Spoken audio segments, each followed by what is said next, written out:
Prime Minister Boris Johnson is resigning after a series of scandals turned his own Conservative Party against him. Ian Lee reports from London.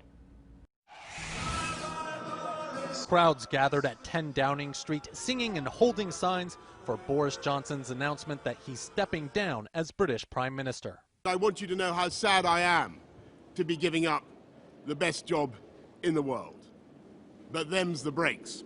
Johnson's resignation came after more than 50 members of his own Conservative Party quit and urged him to do the same. Anyone quitting now, after defending all that, hasn't got a shred of integrity. One of the biggest sources of frustration with Johnson was the so-called Partygate scandal. Leaked photos appear to show the Prime Minister and members of his government holding booze-filled social gatherings in the early days of the country's COVID lockdowns. He's a disgrace. I'm just surprised it took him so long, really. What finally brought Johnson down was the crisis that erupted after an official he appointed was accused of groping men at a private members club. After first denying he knew of previous sexual misconduct complaints against Chris Pincher, Johnson had to apologize and admit he had been briefed before.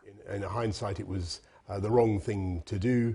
I apologize to everybody who's been badly affected. Thursday, Johnson expressed some remorse he didn't complete everything he set out to do when he swept to power in 2019. Of course, it's painful not to be able to see through so many ideas and projects myself. He says he'll remain in office until a new prime minister is chosen. Ian Lee, CBS News, London.